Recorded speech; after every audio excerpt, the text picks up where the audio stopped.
Welcome to Automation Ladies. I'm your host, Nikki Gonzalez, if you've never joined us before. And my co-host, Courtney Fernandez. Hello. And our guest today, Ryan Treece. Ryan, why don't you introduce yourself and tell our audience who you are and how you got to be doing what you're doing right now with FreeWave. And that's new, relatively new to me, because I haven't talked to you in a while. Yeah. So yeah, we'll get into that as well. Yeah, Ryan Treece. I'm at FreeWave Technologies, Global Business Development Manager for our AI and data platforms. Prior to this, I worked at Keyence, Cognex, Telit, Banner Engineering, a bunch of the OT side of the house, doing predictive maintenance, machine vision, lots of factory floors, definitely. Also, I'm part of ISA, their smart manufacturing and IIoT division. Oh yeah. Yep. And so I'm doing the Edge and Cloud technical committee on that. So I think we've had a couple, where Jessica Morell was on the show before. She was on that committee, I believe, at some point in the past. Yeah, definitely. I've seen Jessica at ISA stuff. And then also nonprofit Industry 4.0 Club. We started that actually during COVID when everyone was online talking about how to do these digital transformations, Industry 4.0, all those buzzwords, right? So yeah, that's more of our friend Ann Wyatt. Yeah, she was part of that as well. Yep, exactly. So yeah, that's what I've been doing nowadays. Very cool. Haven't you been helping Ann co-host some of her show or? Yeah, we did a season together. Definitely, yep. Very cool. We should check that out. I don't actually listen to a lot of other podcasts. I definitely don't listen to my own. But I at some points I think I should. I like to catch up on sometimes when I drive. I think I might be driving to Austin in January or February for the Industrial Marketing Summit. Oh. And that's, I think the last time I binged podcast was when I drove to Austin for that this year. That's awesome. Well, I'll see you. So you and Ann will have an entire season for my drive. I'm excited. Nice. Yeah, definitely. I'll see you in Austin. I live in Austin, by the way, viewers. So I'm there now. Oh, yeah. Okay. You've been there this whole time, or was that more recently? I moved there, 3 or 4 years ago. Okay. Yep. Yeah. Well, that makes why you're able to drive down for OT Skatacon. Yeah, OT Skatacon. I wear this hat almost every day. Nice. So if you guys are listening on the podcast, he has the black hat with the pink lettering. Mm-hmm. I will have to say it was a great pick. Yeah. Thanks for representing. Yeah, thanks. It was a great conference. I learned so much in such little time. I think I slept for 1 or 2 days afterwards. In a good way, though. It was a good way. Fire hose. Yeah, I liked it though, because most times you go to these types of conferences and stuff, and it's very long, boring, and then I'll get excited for 15-minute parts of these presentations. But this was you took all the good chunks and all the gems, and then you condensed it, and then you just fire hosed us. It was awesome. That is exactly what we were trying to do. And Allie's mind is very much, she kind of thinks in lists in a lot of ways. And so she listed out the topics in the way that she sees them in sequenced in, the kind of OT world. And I've been on the other end of Allie info dump fire hose things before. And it's just, it's fascinating and it's incredible. And I can keep up with most of it. But then, when you're around the people that info dump on you like that enough, you don't have to get it all at once, but you do get enough to totally be excited. And then you get to know the people well enough to be able to actually remember who did the info dumping so you can call exactly who did what exactly. Exactly. Yeah. And where to reach them maybe. And that's something else that I think we are going to have to do a little bit better job of, was just kind of keeping everybody communicating. We're making it easier together. We had a lot in mind that we didn't get a chance to implement in terms of just time frame. Are we going to see you again this year, Ryan? Yeah, I hope so. I plan on seeing. Yeah, I hope this is an annual event. I really enjoyed it last year. So it is, and we are actually, Allie's coming to Houston next week and to finalize our venue selection. Awesome. So we'll be probably sharing some stuff just as we're touring. We're going to a few different places, and then it'll be exciting to kind of just keep showing it as we're building it, I guess, sharing it with the community, because we're also getting a lot of input from the people that are coming. And we have a new feature on the site. So when you buy a ticket, we're not just featuring the speakers, we're featuring everybody that's coming. Oh, that's cool. Because there's so much value in the people, the difference, like, yes, some people are coming that are really novice at everything, but the majority of people are very much experts in their field and then not so expert in the adjacent things. And that's what a lot of the value is in meeting those other people. So, but the people that are speaking versus the people that are attending, I would say a lot of our attendees would be qualified enough to also be speakers. There's just not enough room on the lineup for everybody, right? So thinking about, why do people go to educational conferences even? Part of it is to add, of course, it's to be educated. It's to add to your network. It's to somehow add value to your daily work, right? Ideally, or your strategic direction. But then it's also about building out your career, your profile, your skills. So why not let people get a chance to have their personal brand out there, even if they're just attending? Like, it's a big deal. Some people pay for this with their own money and they take PTO. And I think that's well worth, like, showing off. Massive dedication. Yeah, it's awesome. And then trying to make the most of it in terms of networking and connection and value building beyond just the 2 days or whatever. Yeah, Ryan, I know that you had some topics that you potentially wanted to talk about. So what do you got for us today, Ryan? I think one of the first things we could talk about is how to get started in industrial IoT, Industry 4.0, kind of all these digital transformation projects. I think there's so many solutions out there and it gets overwhelming because you'll have some companies that are offering something like an AI or ML predictive process solution. Well, that can be tough if you don't know how your PLC is communicating or what metrics you want to monitor on your PLC. So if you don't know how to pull data from a PLC, you might have some trouble doing that. And I would recommend going kind of where your comfort zone is, right? So I think one of the easiest ones is probably predictive maintenance. You'll probably see predictive maintenance, vibration, temperature monitoring. There's a lot of different solutions out there. Yeah, that's become kind of bread and butter at this point, right? Those two modes of predictive maintenance. I think of it, it's always so weird how when you drive your car, if you have a problem with your car, your check engine light comes on, right? You don't really see that in the factory when it comes to these motors. They just run them into the ground to the point of failure, and then everything's on fire. And they're like, okay, how do you get it up and running? How do we band-aid it? Can you get us through this shift? We're trying to order spare parts. So I think investing in something like a vibration temperature sensor, a lot of them have like magnetic mounting brackets. You can just pop it right on the side of the motor closest to the bearing or the point of failure. And then that's going to do the job for you. It'll monitor as that bearing wears. It's going to vibrate a little more. It'll just send you, depending on the system, it could send you an alert. It could automatically put it on your schedule for preventive maintenance over the weekend, different things like that. So I think that's always, if someone says, I have no idea where to get started, I would probably start there. And then that's an easy one because you can do it with just like, you can start with literally like one asset and then replicate it to like maybe just like get some value out of it before you have to do a whole big plan.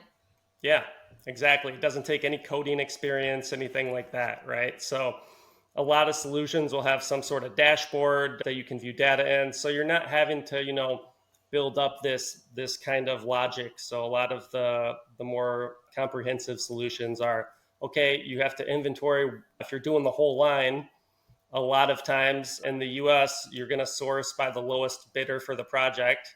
And then you also have special machinery. So you could have a Siemens PLC on the machining station that was built in Germany, and then you could have a Rockwell PLC in the assembly station right after it, right? And so I think that's where a lot of people hit those bottlenecks with all these proprietary industrial protocols. Converting those definitely helps to have someone like Ignition, inductive automation doing that. But if you've never done it before, that can be a pretty daunting task for you.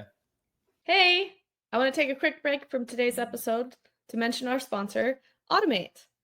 It's coming up soon, and you know you have to be there. We're always there. It's going to be amazing. It's the biggest automation party of the year. You got robots, cobots, motion, vision tech, AI, you name it. All the cool stuff is going to be in one place for you to come see. Plus, lots of great companies and people to connect with, including us. So why don't you head over to automate.org, get your tickets, and we'll see you there. Have you seen like specific applications or done any cool factory tours lately where you've been either talking about that kind of stuff or seeing some in action? I haven't done much in the factory recently, but I've been, I guess you could say, in the cornfields lately, or the farms. So Oh, okay. yeah, so FreeWave, we've traditionally been a 900 megahertz private wireless radio company. So we can transmit data up to 40, 60 miles, depending on the conditions there. So we run into a lot of applications for oil and gas, we're pretty big on. But smart agriculture has been a fun one recently. And part of the problem that they're having is all of their machinery and equipment is in the middle of nowhere, Yeah. right? And the most remote areas to have that kind of real estate to do the farming. So they're not only having issues with, okay, what kind of data are we pulling? And then which assets do we want to monitor?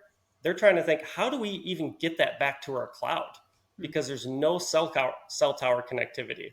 So it's always going to be a combination of cellular or satellite in that case. Satellite's still pretty expensive, but I think if you look at like a remote asset, you're going to have a few different boxes on it no matter what. So if you have a global solution going in remote areas, Yeah. you're probably juggling multiple wireless carriers or MVNOs to try and get the coverage areas in these different places. So that's multiple cellular, probably one or two different dedicated boxes for satellite solutions. You're probably having something hosting like the actual AI or predictive maintenance solution itself. So some kind of industrialized gateway there. And then also a lot of times you'll see like an EWAN box by HMS just for Okay. secure remote VPN, right? Yep. So if you start adding this up, right, here's single functionality little boxes. You have 4 or 5 boxes that go out on every machine and all these different combinations. So that's what we've been working away at on FreeWave for probably the past 6 months that I've been here, is how do we make that easier for everyone to deploy and manage and things like that. So yeah, how do you guys do that? Good question. We're still figuring a lot of it out, right? Okay. So I think part of it is we're noticing challenges. Like we've had customers who have LoRaWAN in the field, and they're seeing the actual crops are causing noise with the RF antennas. So okay. Yeah, so we're helping. That can be some antenna issues. We'll look at that. We partner with a company called Velocity IoT, and they have a group of companies that they work with globally so that you can remotely manage it via a web portal. So you can activate, deactivate, all that just clicking through the web portal, and it can show you kind of a map of that stuff. So I think that's been a lot of what we're doing there, is just even consolidating the amount of cell phone carriers people are using.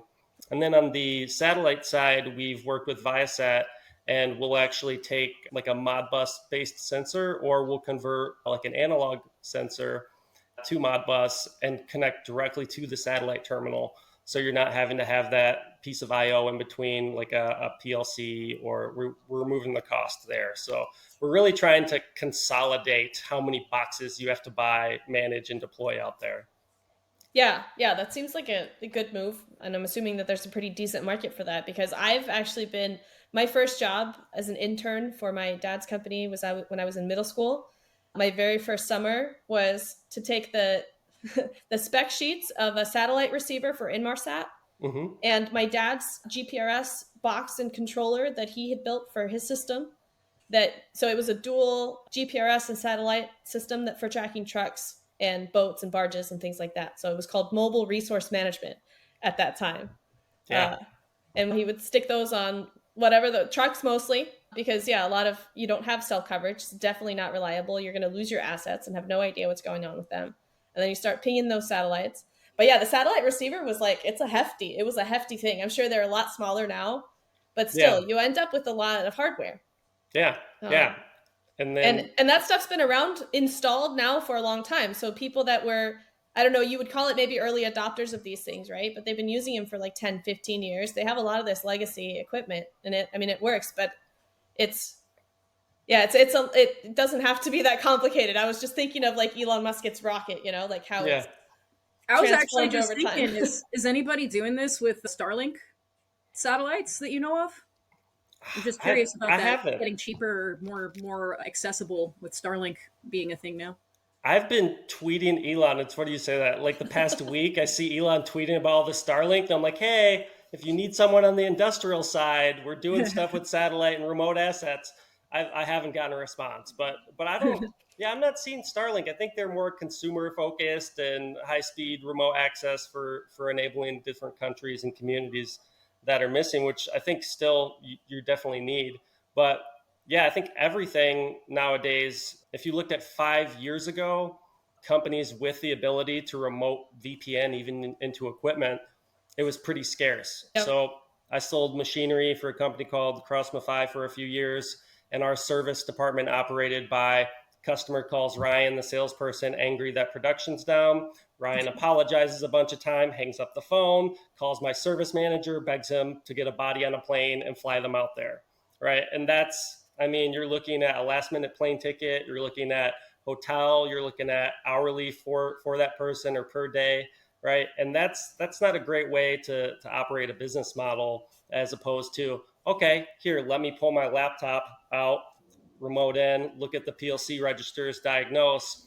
And even if they can't fix it remotely, now when they go to fly there, they're more informed, right? They're able to see, okay, I'm going to bring this tool, I'm going to bring these different things, because if you don't know, you're flying blind. Even when we worked at Keyence, I felt like I was bringing you get the suitcases, right? Yeah. You bring everything in because you don't know what you're going to run into. And on the machine vision side, I need every lens. You can't bring every light, right? And Right. so, yeah, you kind of gotta have an informed decision before you go in there, and it's always helpful. But yeah, that birthed my life's motto. The answer to everything is it depends. It depends. It depends, right? So how much does a vision system cost? Ooh. Oh, yeah. Varies widely. Yeah. Yeah, but then I found you can't ask me a question that I can't find some, nuance to the answer to that, because it depends on the circumstances. Well, you got to give like something, right? You're like, will it work? Well, how much will this cost? Well, like, are you just buying one to put it on your shelf? Like, what are you doing? Right. Yeah.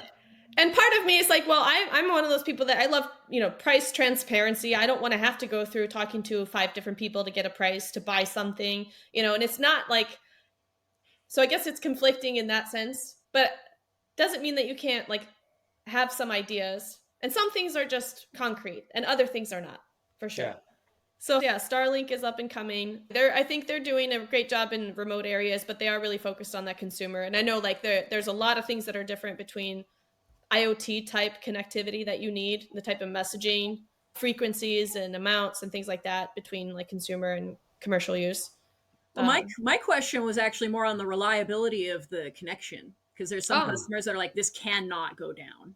Yeah. So then you have to have redundancy with because even satellites, even Starlink will have dead zones. Yep. And that's when they like line up in a certain way, and the geography, and there may be mountains or whatever, but there can be like short snippets of time where they don't have coverage. Yeah. Yeah, we've seen that too, right? And just with any kind of infrastructure, you're going to have certain weather conditions that it might not be ideal for it.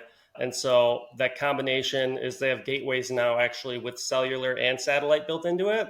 And then you can do an automatic failover, right? So if you want to go with cellular and have it run on cellular all the time, then if the local cell network gets too congested or goes down, fails over to satellite and vice versa. So yeah, it's getting easier. Yeah, so I've kind of stayed away from these, that like having been in IoT for so long, like I kind of got tired of like it becoming all of a sudden a thing, and like it wasn't all of a sudden a thing, and then the industry 4.0 and stuff, and I just like, well, I don't know enough about it to say anything about it, so I'm going to kind of stay out of the fray and just focus on kind of what I know. But now it's like, okay, you can't really just ignore it anymore. And now that I'm focusing on more things towards the future, it's like how you can't look at the future and not be the part of it, right? Yeah. The data, the AI, the connectivity, as much as we want to keep in touch with and stay close to the ground, right? Which is why I think like the ethos of the OT SCADACon is kind of like, let's connect all the levels together somehow in a community. So it's not like insular echo chamber communities of people only on the same level. Yeah. But now I'm interested in this stuff like a little bit more. And so I think I want to have more conversations about them, and I'm more open to hearing about it. What's your kind of take on where we are with it in terms of, you've been around it for a long time too? I think it's finally maturing, and I'm pretty optimistic. So, like I mentioned earlier, with the remote machine connectivity, right? I think that you see a ton of startups that started in 2020, and I think a lot of those went away. All the hype ones, all the we got seed money, we're going to find this. But I'm seeing a lot more people who have a core business product, whether you're a machine builder or an insulin pump manufacturer. A lot of people, it's becoming much easier to have the tools to build a remote cloud system, integrated sensors, and things like that. So I think it's going to kind of continue to take off over the next probably 4 to 5 years, and we're going to have a even more connected kind of industry here. Yeah, absolutely. And then on the flip side, that terrifies us all is the cybersecurity. Yeah. like the casino that got hacked through their aquarium sensor. Yeah, that's another big thing we've been looking at actually. So VPNs, awesome for the use case I said, right? Remote service. But the Yeah. problem with a VPN is you build a castle wall, and then once you're inside that castle, you get the VPN credentials, you can move around really Yeah. easily. So something I've been learning about more, and I'm not an expert on it by any means yet.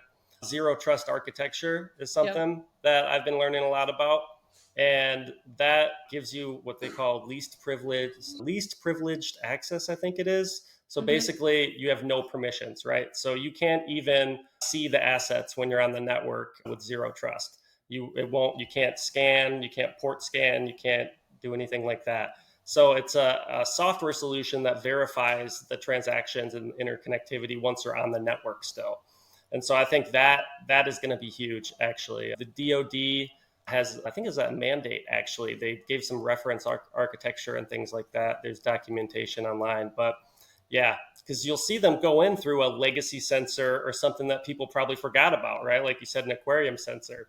So there's these legacy systems that people completely forget about. They do this one simple task off to the side, and they don't pay attention to it because it does its thing.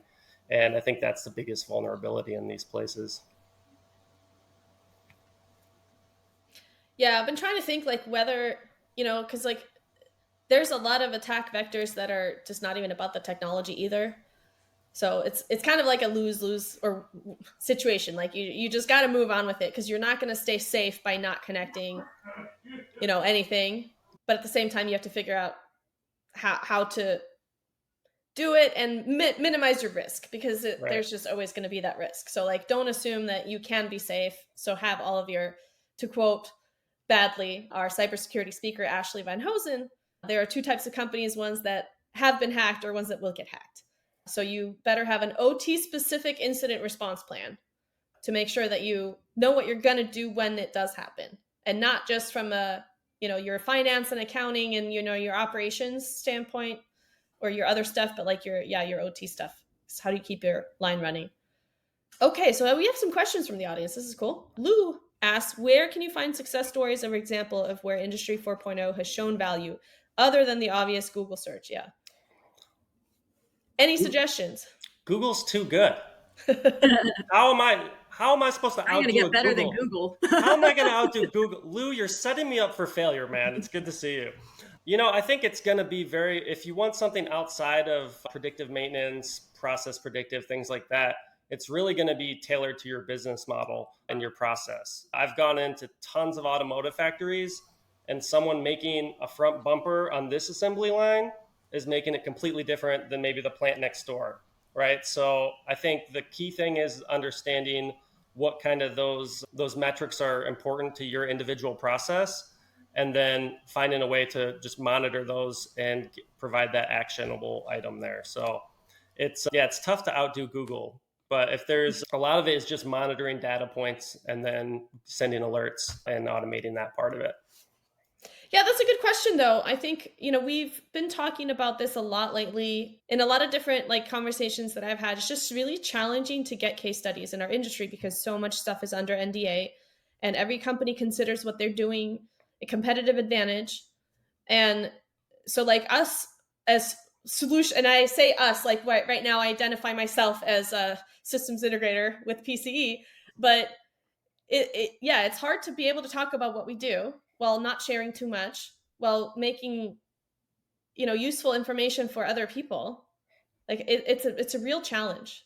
So maybe places like ISA presentations, like, do they have real case studies that they ever talk about or share, or like these kind of industry groups? I'm sure like that there are some that have like actionable case studies available, but maybe we'll try to do some research and drop a few links or something. I know manufacturers are usually happy to publish case Yeah. studies on their own websites. So if you know a manufacturer of an IIoT product. Oh, you mean the manufacturer as in, the manufacturer of the IIoT devices. Yeah, Like I'm thinking yeah. UR has case studies on people who use UR robots. So if you're Yeah. using an IIoT device, that Yeah. company might have a case study on people that have done so successfully. Yeah. I haven't looked myself though. Okay, I'm having some ideas here. If there isn't really a good place for curated case studies, just across manufacturers, like not to have to go to individual websites for that. Okay. Yeah. Most of the ISA stuff is a good resource too. Yeah. They have like a monthly magazine that goes out in Tech Magazine, and actually it's another great reason to get involved with ISA. So I think it's a little over $100 a year. So it's not a huge financial commitment, but once I started and then attending the meetings, we do share information on use cases. There's opportunities to volunteer on all these different subcommittees as well within ISA. So there's a cybersecurity portion, there's an edge and cloud computing portion, there's all these different buckets, right? And part of it is that information sharing. So some groups will do it better than others. And then there's a lot of process industries and not as much discrete manufacturing in there. But yeah, it's been a really great organization to join. And I think that's something we mentioned kind of in the show notes, is how to get involved and how to do that. And I think that's really where all my speaking and the articles and stuff took off was through ISA. Cool. Yeah, I know our friend Scott Chapman, another one of the speakers from OT-SCADACon, who actually spoke about predictive maintenance. I think he's part of the ISA chapter, like instrumentation, and it's a little far for me to go, so I haven't been to one of their events, but it looks cool. Yeah, it's really cool. Yeah, I guess they're kind of concentrated, like which groups are active by what industries are active in different areas, right? Because there's a lot of different sub-chapters and things like that. Yeah, you have like your local chapter. So I'm part of our Blue Bonnet, they call it, local chapter in Austin. And so they'll have local meetings and things like that. And then there's different high level parts of it, like the process instrumentation group. And then we're part of the smart manufacturing and IIoT. So you can be part of multiple groups and attend multiple meetings. It's pretty easy to float around there. Yeah, very cool. I've been a member probably since maybe for 2 years, but I just had not like prioritized the time to get involved. Like there's so many different communities and organizations to get value from in the industry, but it's just like, obviously you can't be part of them all. And if they cost money, you can't pay for them all, but it's more of a time thing, even just like committing to being in these different places. And it's helpful to kind of, keep some consistency and get to know people in one place, because you won't get everything from one visit or one webinar or whatever. What's kind of your favorite format right now? Is it still webinars that you like to go to learn, or do you really just want to read the case studies like on a website or a PDF or something? Because I think that's kind of, a lot of people are trying to do like more interactive stuff and more media, but I don't know if people really want that, or if they just want the plain old like magazine article or 3-page, or like with just like the nuts and bolts of the application. What do you two prefer? I like case studies. I haven't been looking for solutions for a long time, so I don't think my opinion is necessarily valid in that sense. What, Courtney, I think you said like case studies and white papers? Yeah. Well, mostly because I could go at my pace through those, where webinars, I think there's lots of studies that show that we can like read and write much faster than we can hear and talk. So I tend to be going a mile a minute and faster than my mouth and my brain can keep up with things. So webinars, I end up clicking through to the parts that I want to see, and I know I'm missing stuff. And case studies, I just jump right to what I care about reading. Yeah, I see. I can't sit still long enough to read something, so I need like the shortened social media 2-minute video to get me excited. Nice. and to prime the brain, and then I'll deep dive read one of those case studies, right? Because Yeah, I can't. Same thing with a lot of the webinars and stuff. It's like click, skip, skip, skip. Okay, I think I heard something there. Yeah. It is hard, obviously, because like you don't know what each person's going to be looking for. But one of the things that bugs me about webinars is when there's like way too much sales speak before you get to the what you web advertised as the topic of the webinar. Yeah. So I appreciate like when people kind of get to the point of what they're talking about. But I also over talk before all of my stuff, so I like can't really be as mad about that. But yeah, one of the reasons we started to do live demos is because I do like to see like I don't know, be able to have this back and forth with someone sometimes, but you don't want it to be like I don't know, like a high pressure sales thing. Live interaction is where it's at. Yeah, that's cool. Like kind of like this maybe. Kiss my own Trade show demos. Yeah, interact like trade show demos because when you got the thing, so that's cool to see the tech. And I still love like demo vans and trucks. I love that companies put those together. Oh, I love those. With all their stuff and then bring them to you and you can just go like touch all the things. It's toys for adults is what it is, right? You see one of those big distributor vans or RVs and it's all the lights are spinning, all the buzzers.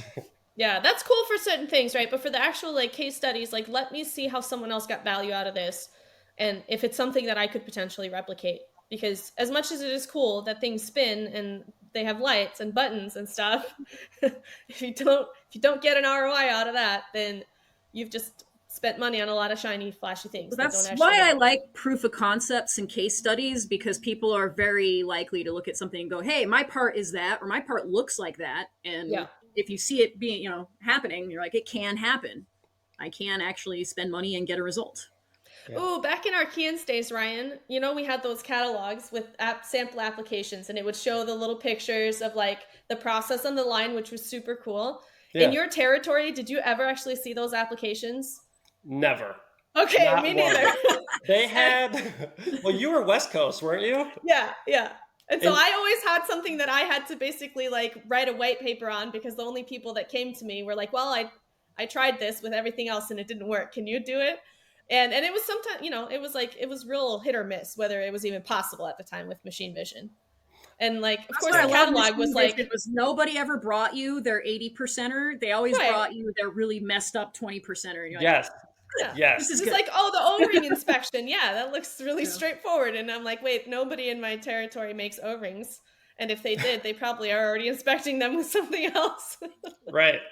Yeah, even in automotive, I felt like a lot of those application guides like were showing like picture of an engine block and just a camera pointing at it. And I'm like, okay, but what? Like, yeah. I what are we talking about, people? Like, say something real. Don't just say the words, but you're not actually saying anything. Not to criticize those catalogs. They were very informative. It's hard. That's hard But work. You can't, like from the sales standpoint, you just can't speak to it to the value like a case study can that actually shows like this is a thing that was actually done, not our idea of what like the application looks like before it goes out in the wild. Yeah. If I'm looking at like a network architecture, I don't want to hear someone on a podcast talking their way through a network architecture while I try to build it in my brain, right? I can try it, but yeah. You go to Traceroute and read Josh Varghese' blogs because he lays it out. He's got like pictures. Yeah, I like his content. I've seen his stuff on LinkedIn. Yeah.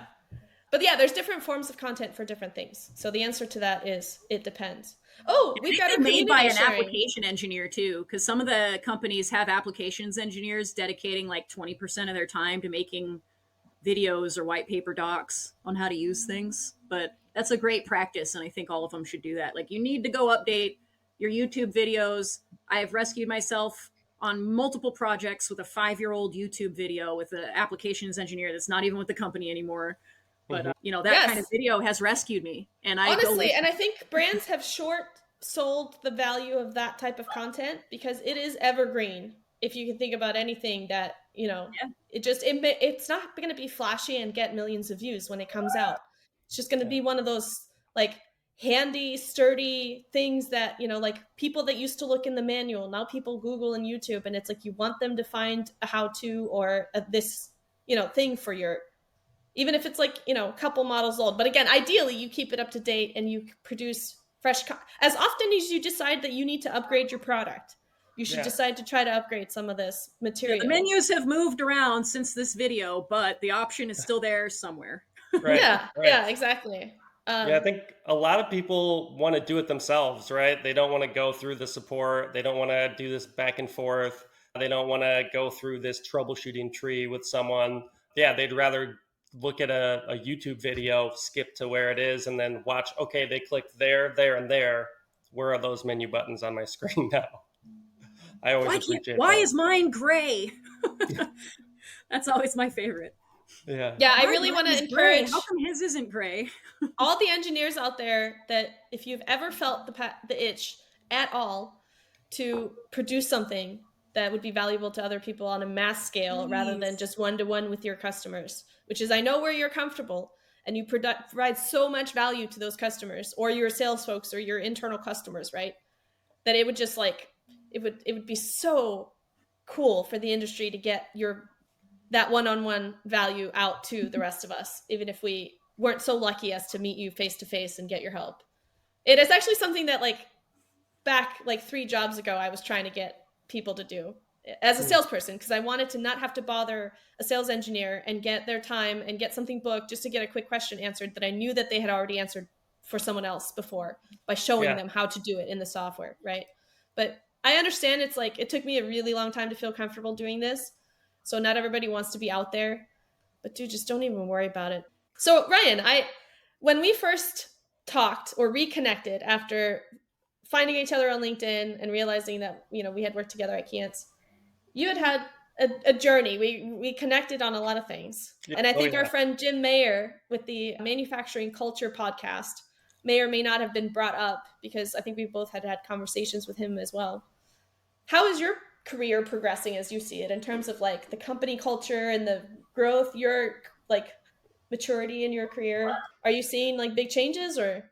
Yeah, it's been fun. I've always just tried to learn as much as I can at every company I've had. I think that's been kind of my passion. And I always say I'm a terrible salesperson, but I'm more of a teacher, right? So I'll talk to the engineers and I always ask why. Why isn't this working? Well, because the customer's asking me why. Why isn't it working? No, that's not a real answer. Why is it really not working? Right. And so I think I've done that over the years as much, and I've just continued to focus on sharing that information with people. But not all companies like that, right? Yeah. And I think that was tough earlier on in my career, to where I wanted to kind of be part of it, do more, join the ISA and do these speaking panels. But maybe the response was, oh, you can't do that. We have to have a director do that, right? Or something like that. Or how does it help you meet your sales goal today? Yeah, exactly. Is this going to help you hit goal? Maybe. I don't know. Is anything going to help me hit goal? I mean, everything's a guess, right? And so, I think now in the interview process, one thing I start doing is I tell them, I say, hey, I'm part of a nonprofit. I go to these industries. I do this speaking. Sometimes I might write an article. Is that okay with you? Right? I'll flat out ask and get permission up front. Yeah. And then if the answer is no, it's usually a pretty good indicator of their company culture as well for me.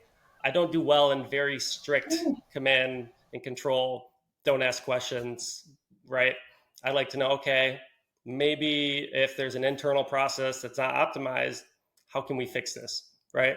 And I think I've gravitated kind of more towards those companies as my career's progressed. And I've been very fortunate to have some great supportive bosses I found along the way, including at FreeWave. They've been awesome to work with. Very cool to hear. Yeah. I think I also, when I first joined, I was hoping to have one of those careers where you kind of work at the same company a long time. I wanted stability, I thought, but I found out that wasn't realistic. So now it's okay, how can we add the most amount of value to each other while we're together? Because we both know it's not going to be forever. Right. And it's why not just be honest about that now and plan for that, instead of, I've had people or, people that don't talk to me after I quit a job. Because they were upset that I left. And it's well, okay. And then I have seen companies now that have policies that are literally hey, if you're going to leave, we'll pay you extra for the last month and just make sure we do a great handoff. And, hopefully if we really like to, we might see you again later after you've gone and grown and flown. And like when you onboard somebody that used to work for you, there's so much that you can shortcut to that I don't see why companies don't see that kind of thing as more of an asset nowadays. Like just being able to be a little bit more realistic with people than command and control, like you said it. Well, I think it's very short-sighted, right? Because if you let someone come back, then there's this like insecurity that maybe more people will leave if they see we'll take them back. It's like a toxic relationship with the employer, right? And so it's very, I don't know, self-conscious. I don't know. Yeah, But you see right. these huge corporations having these policies, right? And I like how you mentioned when I leave a company, I think that's part of a huge indicator of I have people that genuinely reach out and it was awesome working with you. Best of luck. Because I always try to support people. I don't support companies, right? And so when I'm working with someone, customers also like follow the people. Exactly. In our industry, especially, like controls people, salespeople, like I don't know how many customers I've sold to from multiple companies just because they liked me and they wanted to know what I had for them at any given time. We were just talking about this. Yeah. And trust me, I will continue to recommend my previous employers if I still believe in them, right? To those customers and then my new customers, right? If I happen to think that they could use what I used to sell or what my, former company used to do. Your employees are a huge like networking tool if they leave you. If you empower them to do that. Yeah, and how you leave that is the biggest indicator, right? You could have an awesome company while you're there, and then if you're, on the way out, they're rude.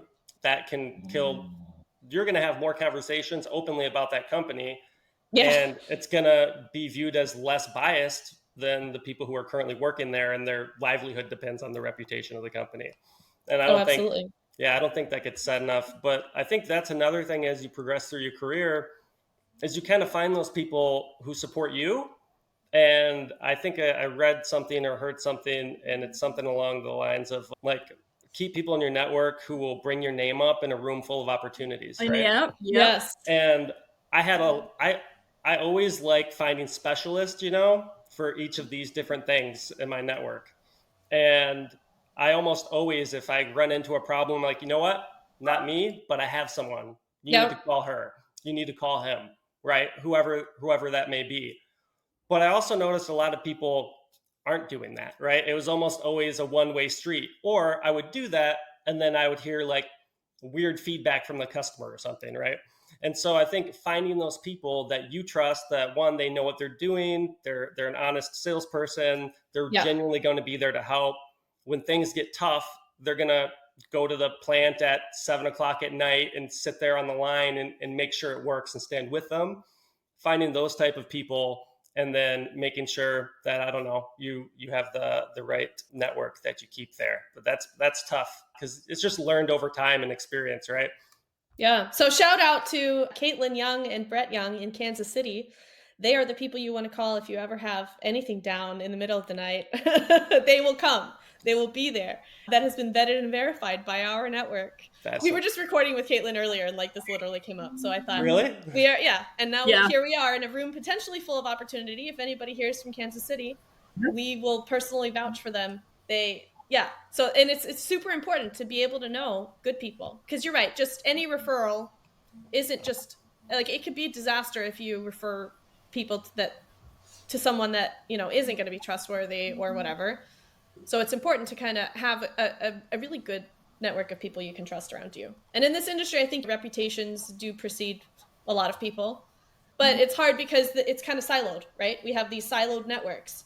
And so I've definitely interacted with people on a national scale that then when I talk to their local, like people in their local market, they're like, oh no, do not, like, stay away from that person or that company with a 10-foot pole because their local reputation is terrible. Yeah. And that sort of stuff is like, now that we have the age of the internet, it's great, but you also like that personal, knowledge of someone is important too. And I don't know what that balance is, but other than just trying to get to know people, there's always a risk. But I think, you can kind of, once you've been around people a few times or seen or heard from other people that have worked with them, you can get a feel for. And then just a lot of people have like, they've been in the industry for decades at different companies. And like you said, people, once they leave, once that relationship is severed, somebody is going to talk, and you either hear the good things or you hear the bad things. We used to say that's the difference between having a brand ambassador or having a brand assassin when people leave. And I've actually, in the last 2 years, I've seen it go both ways. Like I worked for UR in 2021, and it was like I had a great experience there. And I don't work for them anymore, but I still speak very highly of them. I consider myself a brand ambassador. And I've seen another company that just like did people so dirty that not only will I not like recommend your product, talk about your product, integrate your product, I won't do business with you like at all. Yeah. Not the employees of the company. Like there's some employees of the company I'll still talk to, but the company as a whole, like all these employees have bad things to say about having worked for them. And that stuff is detrimental in our industry. Oh yeah, and people do talk even though they don't do so publicly because nobody wants to be sued or anything like that. Somebody on our team received a request to take down one of our posts a while back. We didn't actually violate anything, but it was their opinion that we may not be clear about certain thing and that they request that we like take it down. So even just saying something where we even like in the post made clear the thing that it could have been potentially that it wasn't that, but So everybody, I know, guards just like the NDAs with the case studies, right? It's like people don't want to take on the liability of saying something wrong, of being criticized, or of somebody like talking bad about you back. So it's just important to have people that you do know that you can trust, that you can privately talk to kind of suss out maybe if you're trying to do a big deal or you're looking at locking in with a big vendor or something. Just ask a few people that you trust that maybe have experience with that. That can always go a long way as well. Because now we live in the age of like, there's so many choices for everything. There's great choices for everything, and everybody's marketing material says they're the best at it. So how do you really know? And sometimes it's just what works best for you because your integrator's used to it. I mean, that sounds like a terrible thing, but it's actually not. It's like the cost of implementing is also a huge part of the project. The cost of support, maintenance, implementation. So like I know like my dad, he does some things the same way that he's been doing it for 10 years. And it's like it may not be the most effective way right now, but it's a lot faster for him to do it that way than to learn a new way to do it. And if the old way still works and they're still maintaining that framework and they're still, all that stuff, then that's actually the most cost-effective way of doing it. Yeah. Because of the situation. But Ryan, where can people follow you? Where should people get in touch with you or your company if they want to learn more about what you do or your solutions or any of that? Plug what you want right now. And then where can people expect to see or anything that they should expect to see like coming up from you? So shows or things you're excited about that other people might get excited about as well. Ooh, good question. So follow me on LinkedIn, send me a message. I'm pretty responsive on there. FreeWave.com, we have a lot of good documentation for some newer stuff. We're doing a good job updating that. And keep an eye out. We have some new hardware coming out. We have a lot of stuff in the R&D pipeline that's going to hit in the next 6 months. And so I can't talk about a lot of it, but I promise it's going to make everyone's lives easier and more simplified. So thank you everybody for joining us. Maybe see you next week.